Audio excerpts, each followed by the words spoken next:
과수원에 가면은 과일을 선별하는 선별기라는 게 있습니다. 이 선별기는 과일의 무게에 따라서 그 전자저울 장치로 무게를 분리를 해가지고 그 무게에 해당되는 과일만 따로 이렇게 모이게끔 하는 장치입니다. 우리의 영혼은 마치 과일 선별기와 같이 하나님의 영이 통과하여 지나가기도 하고 어둠의 영이 좋아하고 세상의 영이 좋아하는 것이 이게 통과하게 하는 선별기의 역할을 합니다. 우리의 영혼은 두 영이 이렇게 통과하여서 자유롭게 지나가는데, 그러면 이 선별할 때에 과일 선별기의 기준은 무게이지만 영혼의 선별기인 내 영혼은 그 선별의 기준이 내가 마음을 두고 귀를 기울이는 것이 내가 선택하게 되는 그러한 선별기의 역할을 하게 되는 것이죠. 그래서 우리가 하나님의 말씀에 귀를 기울이면은 내 영혼은 자동적으로 내 영혼을 거치면서 하나님의 말씀에 귀 기울이게 되고 그 말씀을 기뻐하게 하고 사모하게 하고 그 말씀이 깨달아질 때에 감사함으로 힘이 되어서 살아가게 됩니다. 그런데 이 내 영혼의 선별기가 하나님의 말씀만 통과하게 하지는 않아요. 왜 그러냐 하면은 가끔 우리의 선별기가 고장나는 때가 있는데 하나님의 말씀이 계속 우리에게 평강을 주다가도 우리의 육신이 곤고해지고 삶이 힘들어지는 일이 발생하면은 내 영혼의 선별기는 갑자기 내 육체에 귀 기울이게 돼. 사람들의 소리에 귀 기울이게 돼. 세상에 귀 기울이게 돼요. 그래서 지금까지 들어왔던 하나님의 말씀을 끊어버리면서 멀리 하면서 자기 상황에 귀 기울이면서 거기에 맞게끔 행동하려는 영혼 선별기 고장 상태에 이르게 됩니다. 이렇게 될 때에 우리의 영적인 능력은 고갈돼요.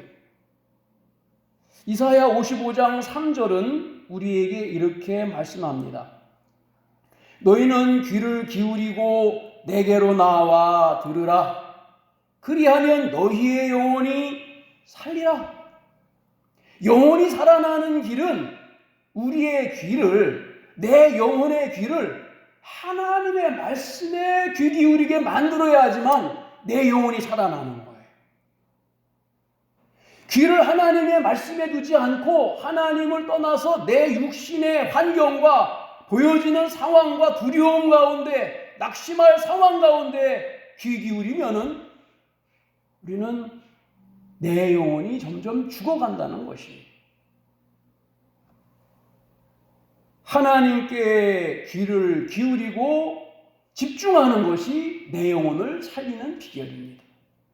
한자어 가운데 위기라는 한자어가 있죠. 위기는 위험과 기회라는 두 단어의 합성어예요. 다시 말하면 위기라는 것은 위험한 것처럼 보이는데 사실은 일어날 수 있는, 성공할 수 있는 기회다.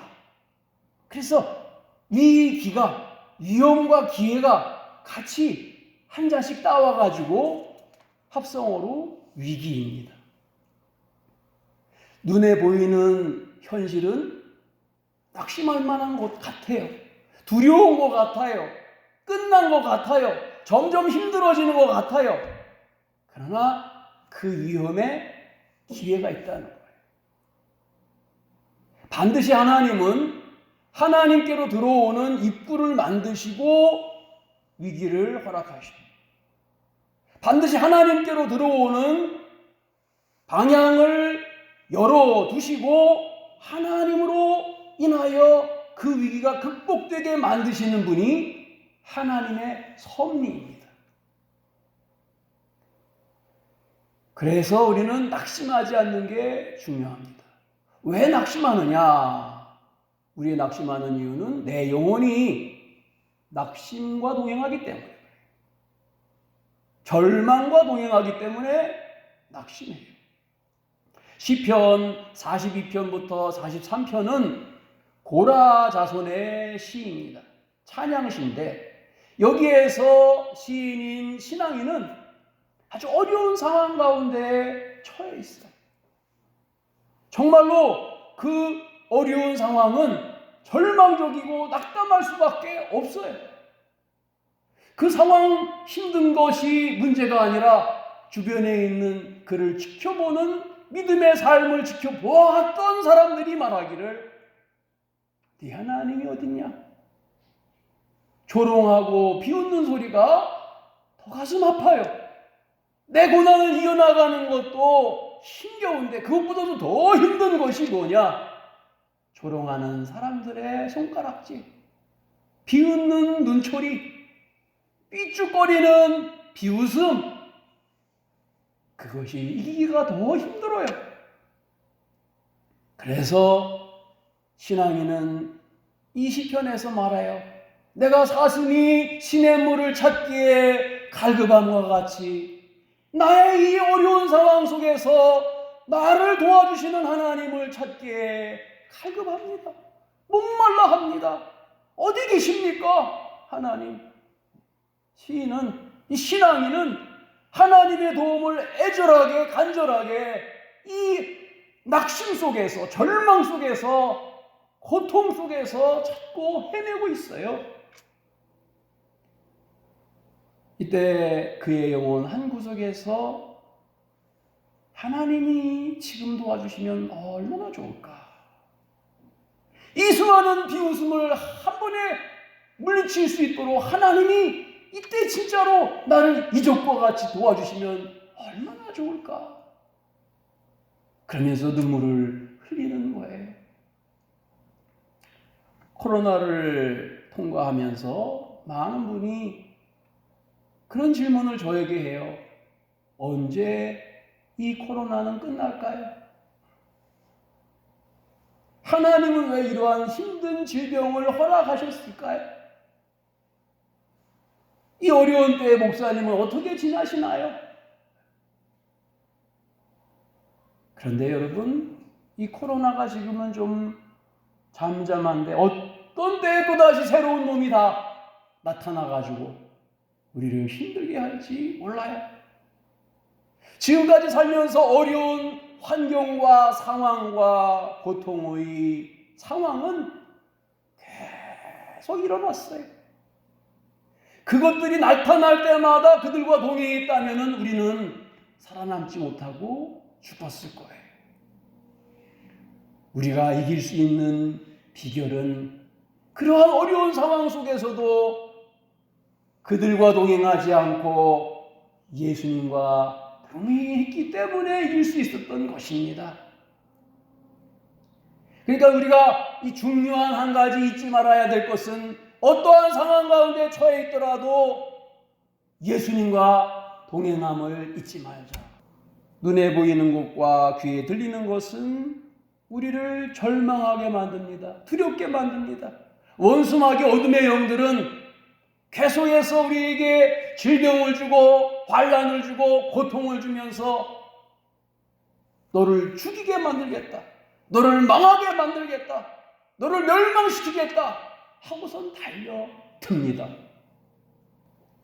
그러나 예수님과 동행은 소망을 하나님께 두는 거예요. 하나님은 변하지 않으셔요. 하나님은 움직임이 없으셔요. 그렇기 때문에 하나님께 시선을 집중하고 고정시킨 사람은 흔들리지 않습니다. 그것이 승리하는 믿음의 공통점입니다. 눈에 보이고 귀에 들리는 가능성이 아니라 함께 나의 일을 이루시며 앞서 행하여서 승리하게 하시는 하나님께 소망을 두기를 축복합니다. 시편의 신앙인은 자신의 영혼에게 말합니다. 내 영혼아, 내가 어찌하여 낙심하며 어찌하여 내 속에서 불안해하는가? 너는 하나님께 소망을 두라. 그가 나타나 도우심으로 말미암아 내가 여전히 찬양하리로다. 우리의 낙심과 두려움은 이 세상에 보이는 것들을 소망 삼을 때입니다. 그러나 눈을 들어서 하나님을 바라볼 때에 천군과 천사와 미리 저 흰옷 입고 천국에서 우리의 승리를 기대하는 먼저 간 성도들이 우리를 바라보면서 하나님의 임재를 또한 경험하게 하는 그 축복의 영적인 눈이 바로 열릴 때에 우리는 승리하는 성도가 될 수가 있는 것입니다.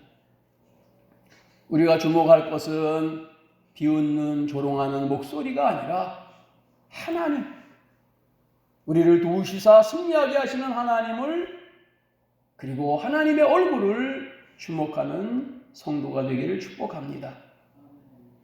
제가 군목 생활할 때에 지휘관이 얼마나 핍박을 하는지 예수 안 믿는 지휘관을 만났어요. 그런데 이상하게 하나님께 예배하는 것을 싫어해요. 새벽 재단에 많은 간부와 가족들이 나왔는데 새벽 예배를 하지 말라 그러는 거예요. 그러니까 명령을 하니까 새벽 예배에 아무도 안 나오는 거예요. 그래가지고 새벽 예배에 나오는 사람이 저하고 아내하고 우리 큰아들하고 아기 때, 그 다음에 군종병하고 이렇게 넷이 나와서 예배를 드리는 거예요. 근데 하나님께 예배를 드릴 수 없도록 만들어 놓으니까 마음이 얼마나 슬프고 참 낙심이 되는지. 이거는 그 사람이 떠나가지 않으면 해결되지 않을 문제잖아요. 그러니까 이 끝이 없는 시간 동안에 기다리느라고 날마다 새벽에 엎드려서 눈물을 흘리는 거예요. 그런데 어느 날 새벽 예배 드리고 기도를 하고 있는데 민간인이 온 거예요. 깜깜한 새벽에 부대 교회에, 영례안에 부대 교회가 있잖아요. 깜짝 놀랐어요. 아니, 군인도 아니고 민간인이 왔어요. 그래서 어떻게 오셨냐고, 어떻게 위병소를 통과하셨냐고, 담을 넘어오셨냐고 물어보니까 위병소 통과해서 왔대요. 근데 위병소를 통과하려면 여러분, 모르는 사람이 오면은 깜깜하니까, 밤중이니까 손들어! 막 이런단 말이에요. 움직이면 쏜다! 총을 갖다 대고서. 여기서 암고를 대라! 막 그래요. 이 민간인이 무슨 암고를 뭔지 알겠어요? 에? 토끼 그러면 꽃사슴 이렇게 대답하는 거 있잖아요. 그런데 이 사람이 그런 대답도 못하고 가만히 서가지고 용건이 뭐냐? 교회 가려고 그럽니다. 신분증을 내라 보여주고 상황실에 신고를 해가지고 이 사람들, 이상한 사람들이 왔는데 들여보내줘야 될까요? 말아야 될까요? 다 허락을 받고 통과하는 것만도 한 20분 걸려요. 낯선 사람이 오면은 거기서 기다리는 거예요. 그리고서 예배 온 거예요. 아니, 군인들도 오기 힘든데 민간인이 어떻게 여기까지 왔을까? 알고 보니까 하나님이 보내신 사람들이 그 마을에 새롭게 부임한 중학교 교감 선생님 내외, 장로님 내외, 장로님하고 권사님 와가지고 관사에 있으면서 교회 새벽 기도를 가야 되는데 어디가 좋을까 봤더니 바로 그 앞에 군인 부대 앞에 교회가 있는데 불이 켜져 있더래. 저기 갑시다. 그래서 온 거예요. 와가지고 얼마나 힘있게 기도를 하는지 그때 제 낙심된 마음이 힘을 얻었어요. 용기를 얻었어요. 그분들이 다른 곳으로 갈 때까지 함께 신앙생활을 했단 말이죠. 하나님은 하나님을 바라보며 눈물을 흘리는 자녀에게 진짜 전혀 생각지 못한 방법으로 군인들이 안 오게 만들면은 내가 민간인을 보내겠다 하고선 민간인이 와가지고 예배를 드리게끔 만드시는 분이 살아계신 하나님인 줄 믿습니다. 이것이 하나님을 향한 신뢰예요. 시편 139편 신앙인은 이렇게 고백합니다. 내가 주의 영을 떠나 어디로 가며 주의 앞에서 어디로 피하리이까? 내가 하늘에 올라갈지라도 거기 계시며 수월에 내 자리를 펼지라도 거기 계시리이다. 내가 새벽 날개를 치며 바다 끝에 가서 거주할지라도 거기서도 주의 손이 나를 인도하시며 주의 오른손이 나를 붙드시리이다. 내가 혹시 말하기를 흑암이 반드시 나를 돕고 나를 두른 빛은 밤이 되리라 할지라도 주님에게서는 흑암이 숨기지 못하며 밤이 낮과 같이 비추나니 주에게는 흑암과 빛이 같음이니이다. 아멘. 내가 어디에 있든지 하나님의 능력은 나를 추적하여 그곳에 함께 임재하신다는 것이에요. 이 약속이에요. 이게 믿음이에요. 하나님의 임재를 우리는 확신해야 됩니다. 우겨쌈을 당하여도 쌓이지 않고 하나님의 오른손으로 붙드심이 우리를 붙들고 계심을 믿는 한 우리는 그 고난과 낙담에서 일어날 것입니다. 11절에 말하는 것처럼 혹시 내가 너무나 두려워서 흑암이 나를 삼킬 것이다. 나는 밤 속에 있다. 라고 말할지는 모르지만 하나님에게 있어 흑암과 빛은 같다. 흑암의 어둠이 빛과 같다. 하나님에게 어려운 게 있을까? 하나님의 불가능함이 있을까? 그거 없다. 밤을 빛으로 죽음을 생명으로 인도하시는 하나님을 의지하라는 말씀이에요. 수영을 못해도 튼튼한 튜브 안에 쫙 튜브를 붙잡고 100m 아래 물길 위에 있는 사람은 안전합니다. 튜브 안에 있으니까. 어떠한 환난과 삼키려는 두려움 가운데 있을지라도 예수 안에 하나님 안에 있는 사람은 안전하게 떠있게 되는 것입니다. 이사야 55장 6절 우리의 읽은 말씀에 신앙인은 고백합니다. 너희는 여호와를 만날 만한 때에 찾으라. 가까이 계실 때에 그를 부르라. 고난이 찾아오고 인생이 힘들 때가 있습니다. 그때가 바로 하나님을 찾을 때라고 성경은 말하는 거예요. 하나님을 만날 때라는 거예요. 왜? 하나님이 가까이 우리를 돕기 위하여 계시니까. 그 어떤 죄 가운데 그 어떤 죄인일지라도 하나님께로 돌이키면은 긍휼히 여기시겠다고 약속하고 계세요. 8절 말씀에 아주 중요한 말씀을 하시는데 이는 내 생각이 너희 생각과 다르며 내 길은 너희 길과 다름이니라. 여호와의 말씀이니라. 내 생각, 내 길은 이쪽으로 가야 되는 거예요. 그런데 그 길만 길이 있는 게 아니에요. 하나님은 군인이 못 오게 된다면 민간인을 통해서라도 역사하시는 길을 여시는 분이 하나님이시고 그 마음을 인도하시는 분이 하나님이신 줄 믿습니다. 그러니까 우리는 내 생각과 내 길을 고집하면 안 돼요. 그것이 아니라고 두려워하면 안 돼요. 하나님의 길이 있구나.